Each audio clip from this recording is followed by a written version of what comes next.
Hello and welcome to the Global Dialogue. I'm Shereen Bhan, and joining me today on the program for a very special conversation is the CEO of British Airways, Sean Doyle. Also marking a very important milestone here in India, a century of flying in India. Sean, thanks very much for joining us and congratulations. 100's a big number. It is a very big number, yeah. And of course, British Airways is flying about 105 years, but 100 of those have been serving India. Now, back then, it was 14 days to fly from London Airport to Delhi, and today, of course, is 8.5 hours. So we've come a long way, but we're very proud of our heritage and our presence in the Indian market. Well, you know, you said you've come a long way, and I would imagine there's a long way to go. So let's talk about the future flight path as far as British Airways is concerned for India. You're operating, what, about 56-odd flights today a week? Yeah, we are about 50 flights. What could that number look like in 2025? Well, in 25, we have plans to grow, and, you know, we have plans to expand here in Delhi. And we will be bigger than we would have been pre-pandemic. So as well as building out the network into India, we're also looking as well to build connections over Heathrow for Indian travellers who can go to maybe 31 cities in the US non-stop. Because as well as having the biggest network out of Europe to India, we've the biggest network out of London to the United States. So as well as serving the local market, we serve the connecting market very effectively. So Sean, how important is India for British Airways today? And what's the aspiration, what's the ambition in terms of market share? Because it's still fairly small in comparison to the aspiration that you have. Well, I think India is our second biggest market. It is strategically very important. We have a lot of links from a trade and a diaspora perspective. We think air service is a very critical catalyst for the growing economic relationship that's emerging between the two governments. But also we employ a lot of people in India. We have 2,500 people who work for British Airways here. And in fact, yesterday I had the privilege of opening up our new engagement centre down here in Noida. So we have a great team here. They're very much part of the British Airways family. And they make the experience in British Airways, you know, very, very, I think, comfortable and fit for purpose for the Indian market. So, you know, you talked about this being your second largest market and a very strategic market for you. Now, what is that going to entail in terms of future investments, in terms of future hiring, and in terms of future expansion, you know, from a connectivity point of view? You know, we're investing $7 billion in modernising British Airways, and that's well underway. You will see more and more of our new product on the Indian routes. Our Club Suite, which is an award-winning business class experience, is now on nearly every route, and by the time we get to the end of next year, nearly all of our flights will have that experience. We're also investing in new technology, so a fantastic digital experience, and of course we're modernising our IT infrastructure.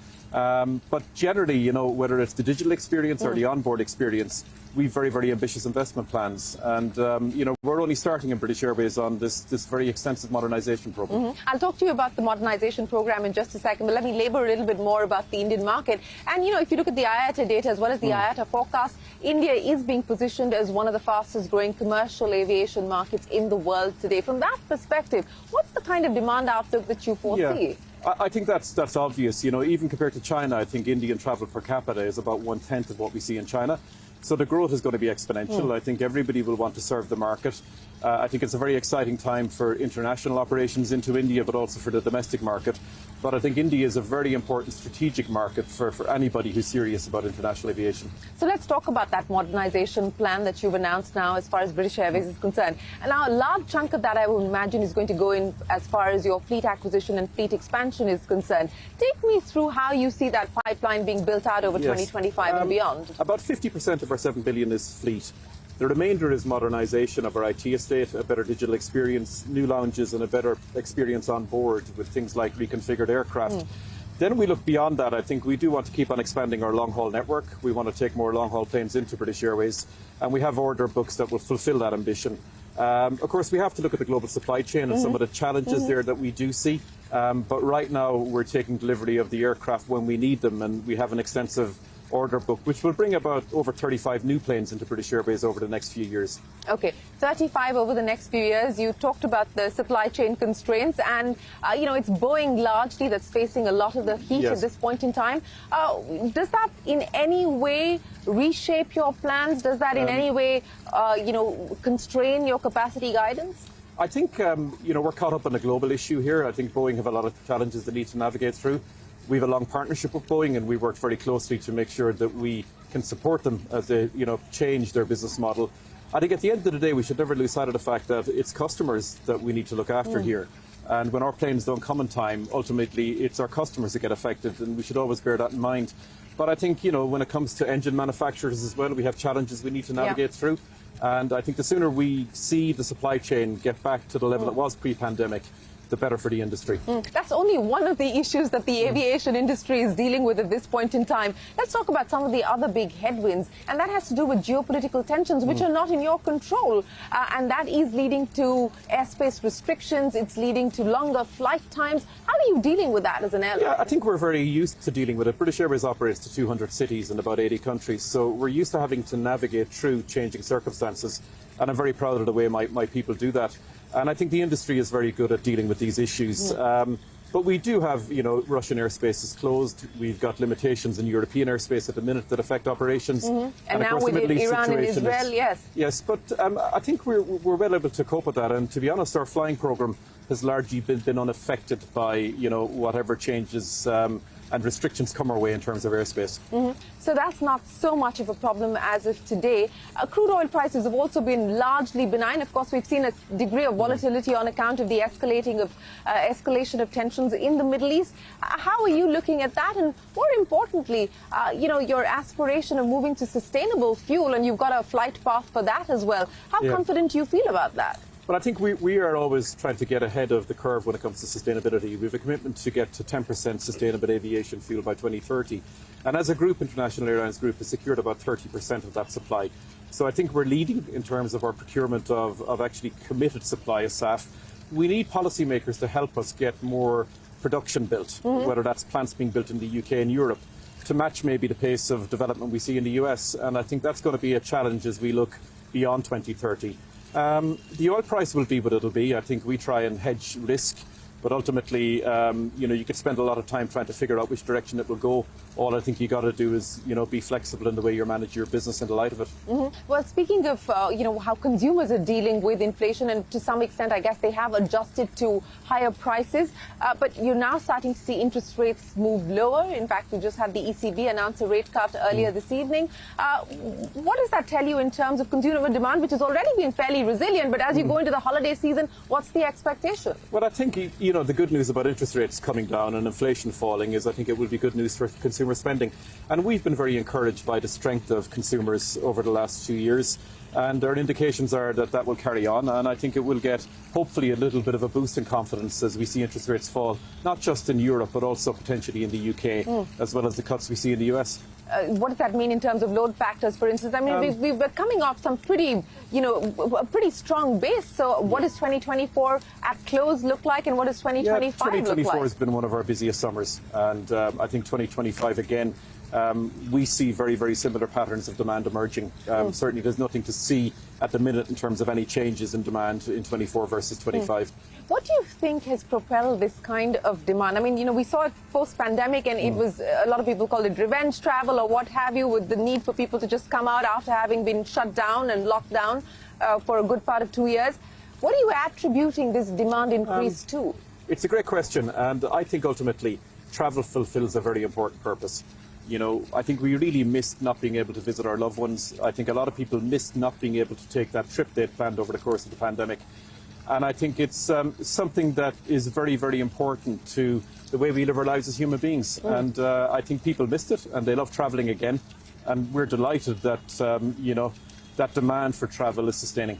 So, if I were to ask you if there are any structural changes or structural shifts that aid the growth of the aviation industry, is there anything in particular today that you believe has structurally changed the story for you and the airline? Look, I think, one thing is, of course, we've been modernising our fleets, and, the industry has actually been taking delivery of new aircraft with better range, and we're able to fly to more places directly than ever before. I think number two, in India, for instance, I think airport infrastructure has been developed, which is a critical enabler, I think, of growth of the industry. But also the other thing which I find very encouraging is people are still drawn to work in aviation. I think we have recruited 16,000 new people into British Airways, and people are still fascinated by what we do, which is fulfill something which is very exciting for people every day. 16,000 hired. Do you believe that you may need to do more? Well, hopefully as we grow, we will need more people. And, as soon as we get our planes delivered, we'll need more flight crew, more cabin crew. And actually, we'll need more people here in our operations in India, where we have 5 cabin crew bases as well that we support. We are going to take a break here on the Global Dialogue and return to our conversation with the CEO of British Airways, Sean Doyle, on British Airways turning 100 in India.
Welcome back. You're watching the Global Dialogue. We're in conversation with Sean Doyle on British Airways flight path for India.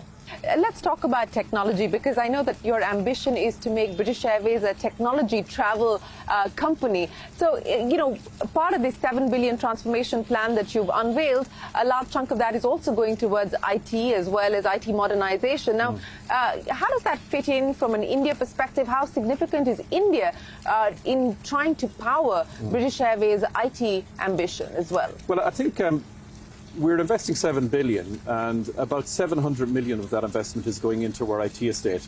Now, about half of that 700 million is building a new .com experience and a new app.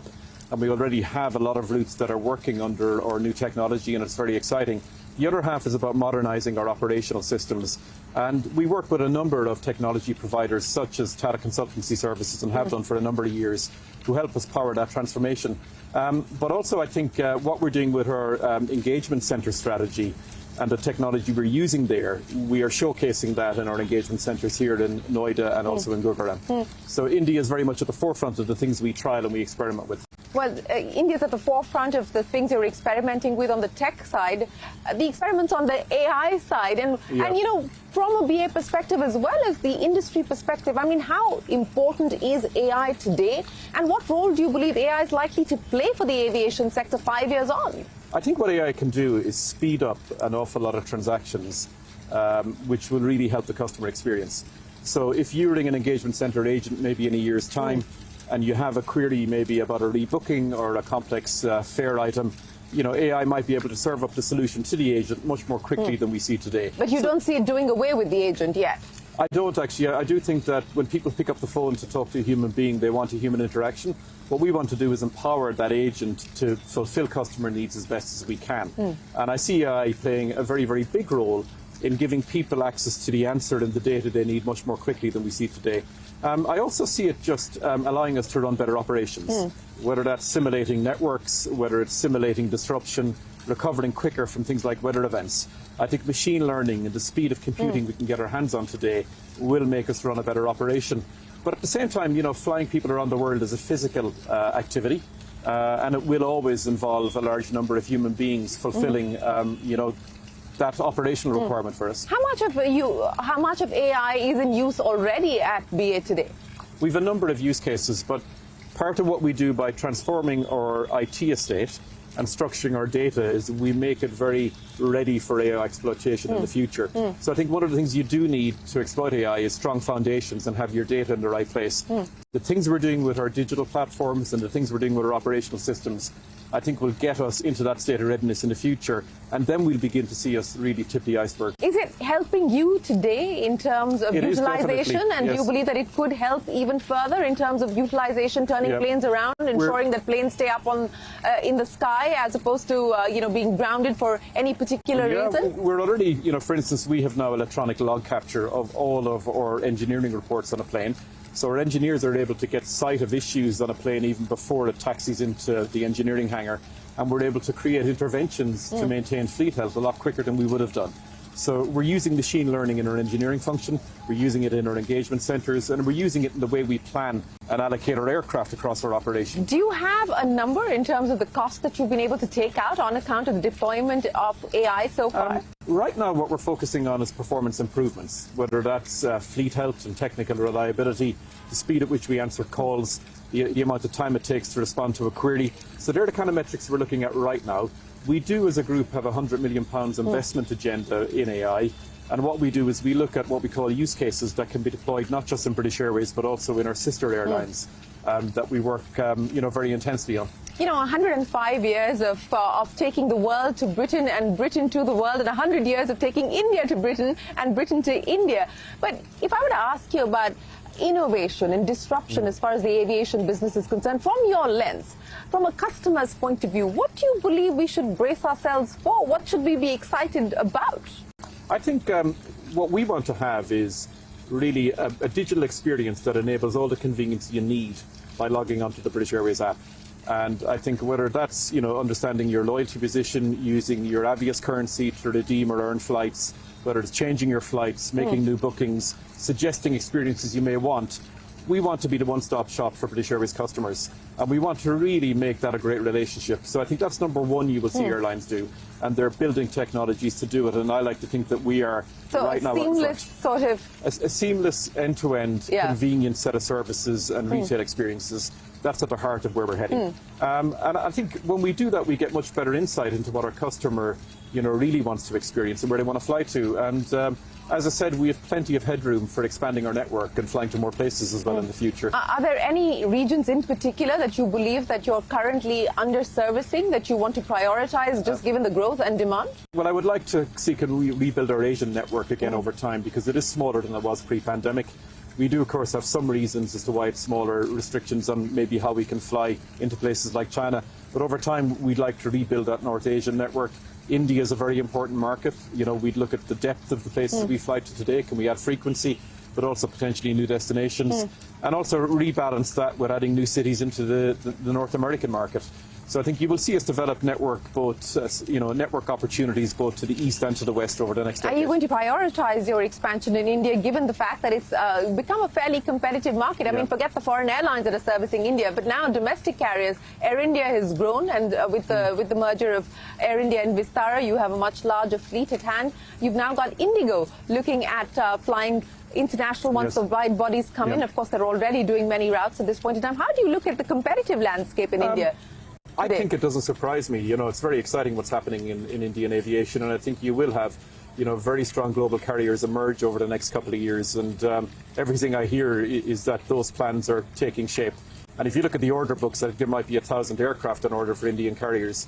So, you know, I think we're going to see global players emerge out of the market. For us, you know, India is one of the few markets where we're bigger today than we were pre-pandemic, and we were very quick to expand beyond where we were. So I'd always like to, you know, be part of the growth story, and we're very ambitious, and I think, you know, our track record of 100 years of serving the market speaks for itself. So given the fact that you see this as an exciting market, as well as the competitive intensity of this market, of those 35 new aircraft that are coming in to your fleet over the next few years, how much of that deployment will be prioritized for a market like India?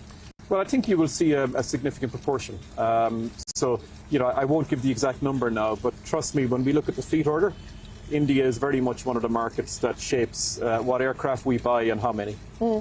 Sean, I want to ask you this, you know, as a CEO today, if you're used to dealing with airspace restrictions and, you know, oil price volatility and IT outages and so on and so forth, what's the thing that you believe you find yourself most vulnerable at today? Look, I think if aviation is let plough its own, you know, path its own way, and let compete globally and has access to markets, I think, you know, we'll be fine, and we've proven that. It's a very competitive industry, but it's an industry which keeps on improving. And, you know, I think ultimately, you know, what gets in the way sometimes is obviously the economic cycle, but more often than not, it can be government policy. So I think the more we liberalise access to international markets, the better for consumers and the better for airlines. Is it getting tighter as opposed to being more open today? I think it has been. You know, we have a number of open markets in Europe and the US, and I think, you know, that's led to massive expansion and expansion of consumer choice.